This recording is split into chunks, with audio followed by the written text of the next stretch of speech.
Okay.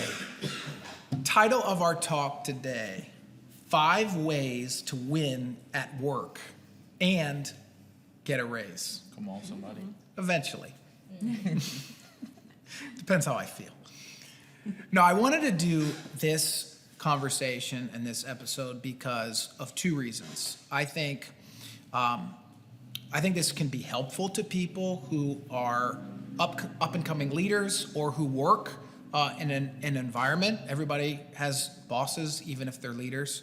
But also, I think as our organization continues to grow, add staff, you're interacting with different people, interesting personalities, different personalities.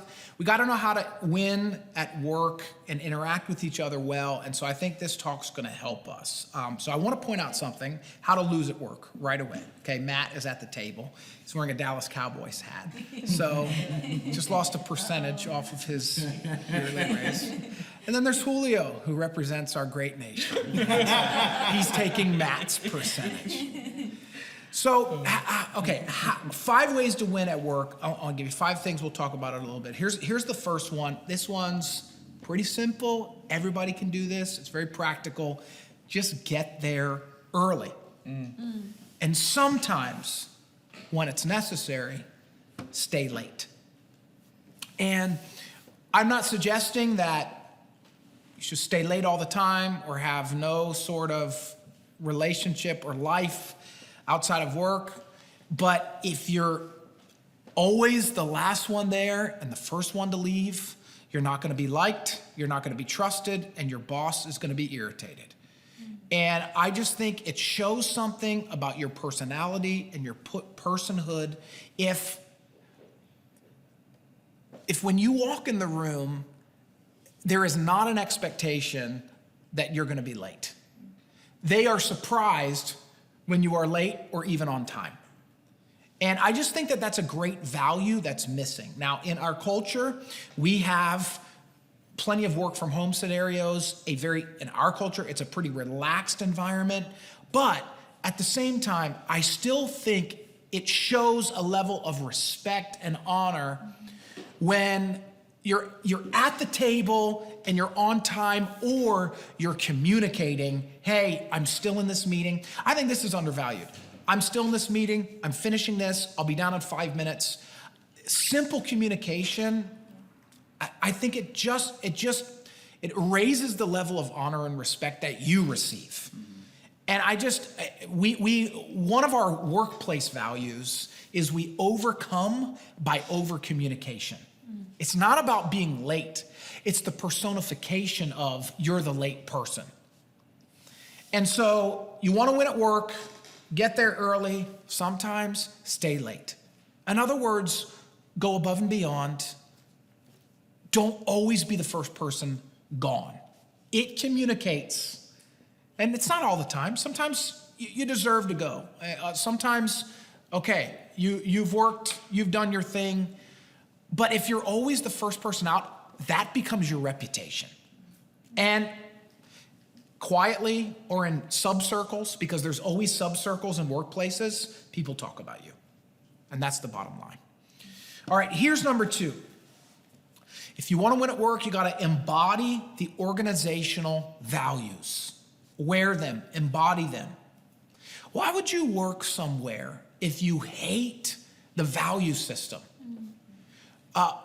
Now, in every good work environment, good employees or good team members help shape the value systems, can speak into the value systems, can help transform them. Great employees can be bumpers, as if we're bowling, to make sure that we stay within our value systems. But I just think it's really important, if you're gonna work somewhere and you're gonna make a difference, you're gonna enjoy your life and enjoy your work, embody the value systems. And when you don't like the value systems, or when you recognize that the value systems are just false talk, or it's just, what's the word? Lip service. Thank you. It's just lip service. Then that's when you bring it to your superiors and you say, this isn't really who we are. I'd love for it to be who we are.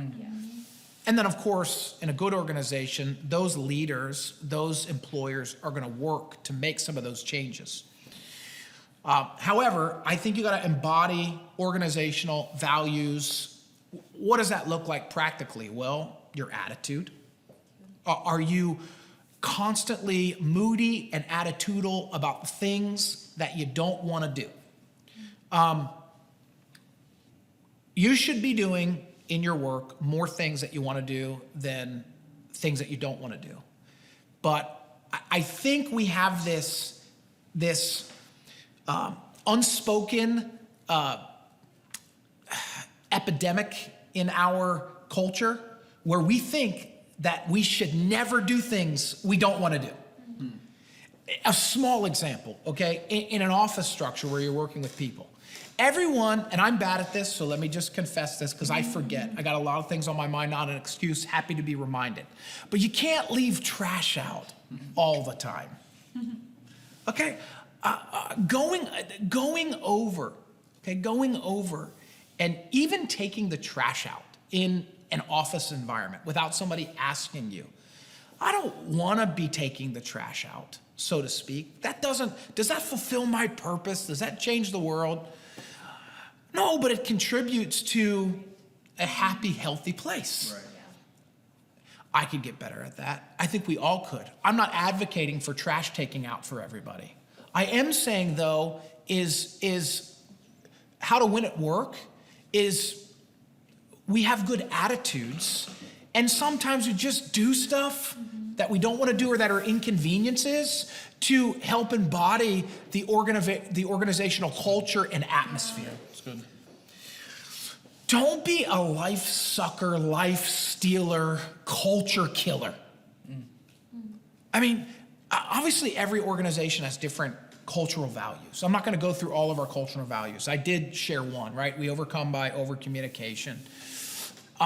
We work hard, have fun, play, some of these different things.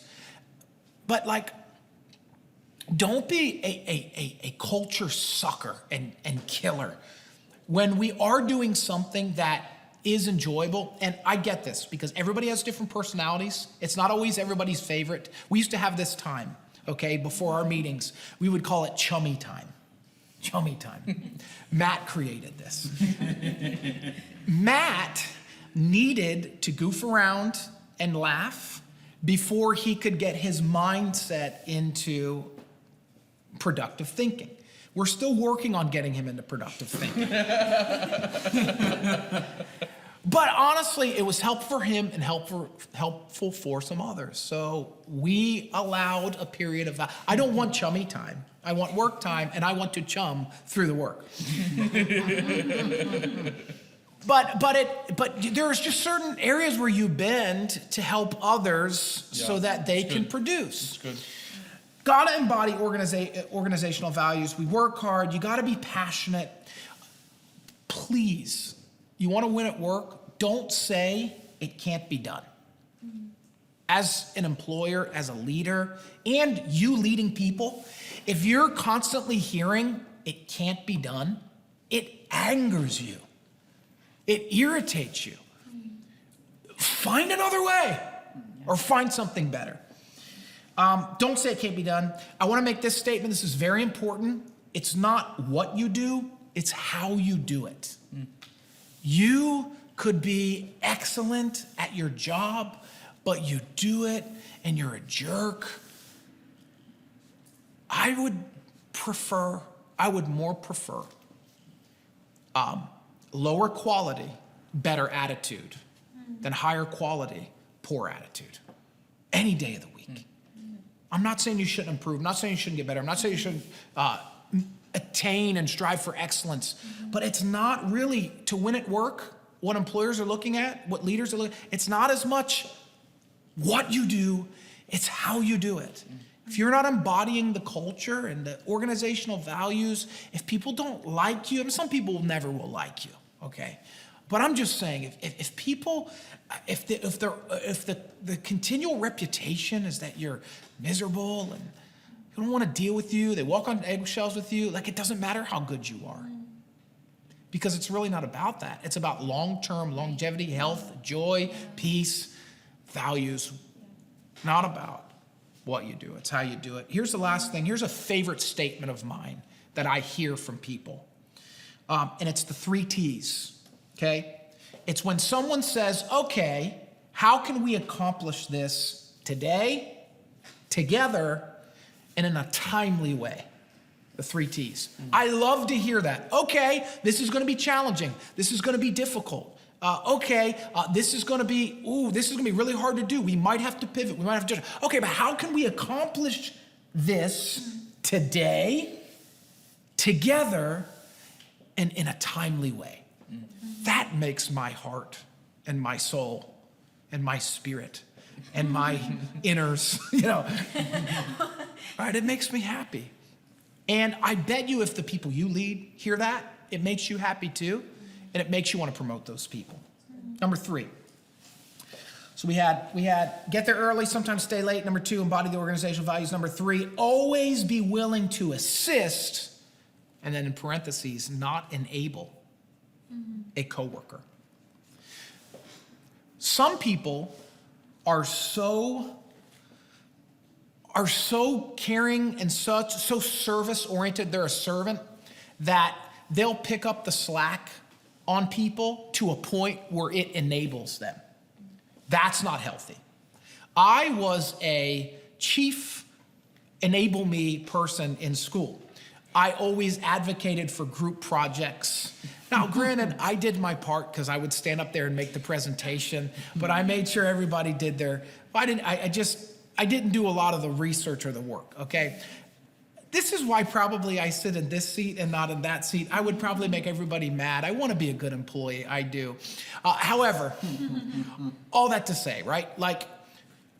You learn things as you go, that there's a fine line between assisting and enabling. But I think what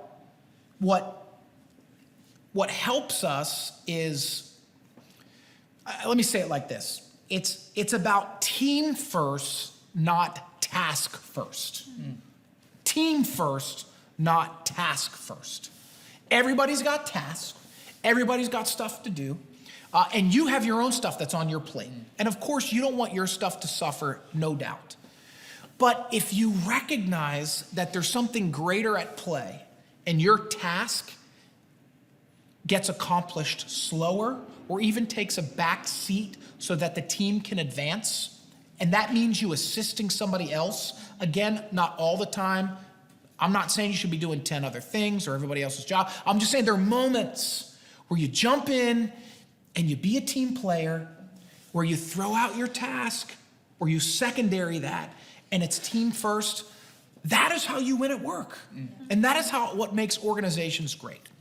One of the things I love that we do is our events. And I mean, one of the biggest pictures I have of our events, every event somehow, is I see Pastor Derek, our worship pastor. He's always in the parking lot. And for some reason, we end up having parking lots for events. I don't know how that's possible, but I just waving along. He's smiling. He's happy, singing, greeting them. Everybody's coming. And I'm just like, I watch it, and I'm like, when I watch that, I'm just like, man, this is one of the most talented people we have. And when I see that, I'm just like, I know his heart. And I know all of you guys jump in for these different things, happy to do different things, But it's that kind of stuff where it's like team first, mission first, Not, at the end of the day, like we're trying to move a mission forward, not a bunch of tasks forward. And it's hard for task-oriented people, which, by the way, every organization needs. Every leader needs task-oriented people. They are great people. People who are administrative, knock out stuff, they get a dopamine hit every time they check off their box on whatever platform they use, Asana or bookkeeping, or what do we use? Basecamp or whatever it is, right? It's like, okay, I love it. And that's great. It just sometimes it can be real easy to make the task the mission and not the people the team, and the mission the mission. All right, so number 3 is always be willing to assist, not enable a coworker.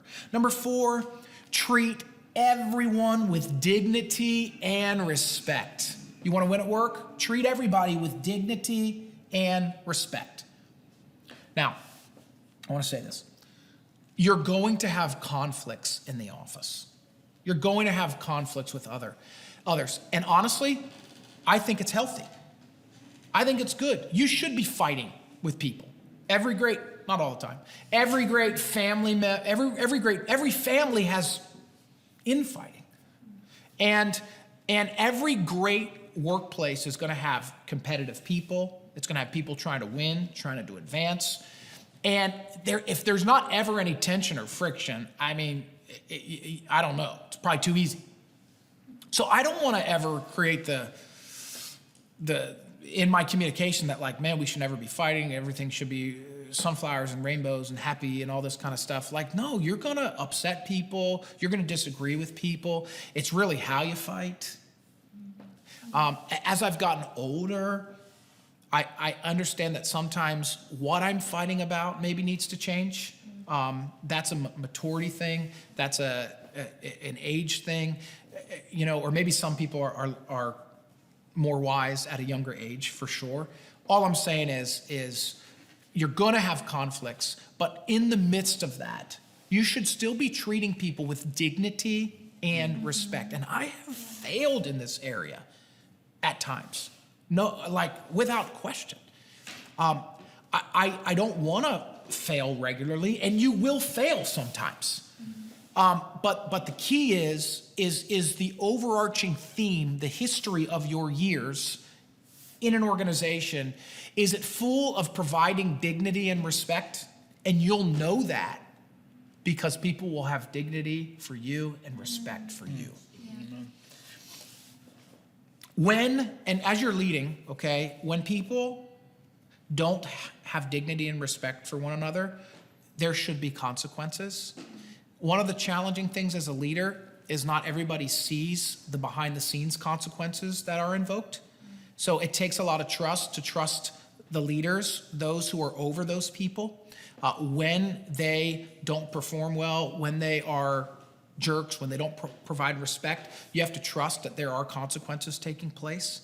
But at the same time, there's got to be consequences when you're violating others on a regular basis. We should be rewarding good behavior. That's an area that I want to get better in, is celebrating and rewarding good behavior when you do respect others. I think it's very important that we have fun with each other. One of my values is personal values, especially in working, in teaching, is I always want to invoke comedy into our meetings. It helps me. I don't need chummy time up front, but I do need a little bit in the middle. And I just think, having fun with each other is necessary, creating place for that. We could probably do a better job of that. But I think when you're playing together, and praying together, there's the spiritual element and then there's the relational element. Both of those will contribute to good atmospheres overall, unless there's somebody who's very toxic and very unhealthy and you can't do anything to please those people. Here's the other one I want to teach you, and we're almost done. But this is something everybody got to learn. It's the hat rule. It's the hat rule. And this is probably a whole other teaching. But with everybody, you got to wear different hats. And that's hard to do. You got to know, and this takes emotional intelligence. It takes emotional maturity. There are certain environments where the hat that you wear is honor, and always honor, but it's I'm an employee right now. I know my place. I'm third on the depth chart. I've got to be careful here. This is not the place to make an inappropriate joke, or this is not the place to talk back. I've got my business mode hat on. I'm a sheep right now. I'm sitting with my shepherd right now. I'm an employee right now. And then there's other environments where you can turn the hat sideways, where it's like, okay, we're still working. It's a little bit, I don't know why sideways, but whatever. Okay, different hat. It's a little bit more relaxed. I can throw a joke in there. I can be a little more friendly but we're not friends. Okay? And then, this is really hard. I'm telling you, organizations that master this are great organizations. And then there's my hat's now backwards. Okay, I'm just gonna stay with the same hat, different. No, right? It's like I got a different hat on, my hat's backwards, whatever it is, where your hair is totally down.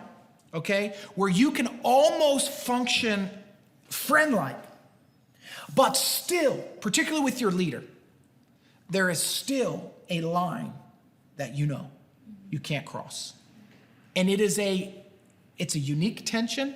It takes special relationships to get there. But you have to find a way to manage that. And if you can get in that space where you know how to function with all three of those different hats or different style hat wearing, not only will that make for great relationships, I think it makes for exceptional work environments. It makes bosses or leaders want to elevate you and promote you because they want to be around you and they trust you. And they're who they want to work with. Okay, that's number 4. Treat everyone with dignity and respect. Learn that hat rule. Here's the last one. Let's close with this. Honor your boss even when it hurts. So let me walk you through how to treat your superior. Okay, 7 little subpoints here, and I'll be quick. Statements. I saw everybody go, oh boy, it's gonna take a while. That's very dishonorable. Just kidding. How to treat your superior, okay? Honor your boss even when it hurts. Now, I get it. I'm sitting here at this table. I'm the boss. To say that, it can sound like disingenuous and also like, you jerks better respect. That's not what I'm getting at. Because it's going to help you when you have people under you who you're leading, who you know how you want to be treated. Also those watching and experiencing the culture they want to create, and also like how I want you to manage your relationship with me or those who are over you. So how to treat your superior, number 1, honor always. It's a biblical, timeless value. The best you can, even when they're wrong. Honor is not oriented around feeling the right way, but it is the right projection. I honor with my body. I honor with my body language. I honor with my eyes and my voice. Here's the thing. Honor's a tough thing, especially when you're on the other side of it, because when a leader can wrong you, and it's very hard to honor that leader. I'm not saying you should stay under toxic leadership. I'm not saying that you should continue on in an abusive relationship. But leaders are imperfect and they will fail sometimes. When you're on the other side of being failed, you have to still find a way to communicate your hurt while staying honorable and finding the right time to do it. Honor always. Here's a second little sub point. Only ask questions that you can't find the answers to. This makes me crazy. And I'd probably do this with my wife, but it's like, don't go to your superior because you're lazy and you're asking questions that you can find the answer for, but you just don't want to look through the spreadsheet or Google it. That is not a way to treat your superior. You're wasting their time. And nobody wants to elevate you if that's what you do. Number 3, make their load lighter. You should be a burden to your leader in one way. And the way that you're a burden to your leader is when they are helping you as their pastor. That's a healthy burden. Or they're helping you with life choices. So we can even take this in a secular way. You have a good relationship with your boss. Let's say that they've advanced in life. They're doing really well. You want some financial advice. You want to grow. Go put that burden on them. Go ask them to train you and develop you. I think that's healthy. We're obviously in church world. You need me to pastor you, help you get through a scenario. Come, put that burden on me. I want that, but don't be a burden to the workload, to the mission mode. Does that make sense? Yeah. Fourth one is build trust. There's a million ways to build trust, but one of the main ways is succeed in what you do. and don't do the first three things. Number 5, go above and beyond. Go above and beyond. If you're minimal, if you're just trying to check it off the box, that's all you'll stay. Here's another one. This is a hard one. Number 6, try not to ask questions you know they have to say no to. Try not to, if at all costs, try not to ask questions or ask them to do something that you know already they have to say no to. Don't put them in a position to lose with you relationally. Last one, guard your optics. Guard your optics. Okay, I'll use church as an example, but there's a million ways to show this. But like at the end of the day, if you put out on social media that you are doing something inappropriate, okay, that is a reflection on your leader and the organization, okay? Even if it's not even you doing it, but you're with somebody doing it, whatever it is, it's an optic thing. It's dishonorable, it's hurting the organization, and your leader is gonna go, I can't trust them. You wanna win at work, guard the optics. All right, so let's review. I think this was really helpful. I hope it was for you. We'll see if any of you get raises. Number 1, get there early, sometimes stay late. Number 2, embody the organizational values. Number 3, always be willing to assist, not enable a coworker. Number 4, treat everyone with dignity and respect. And number 5, honor your boss, even when it hurts.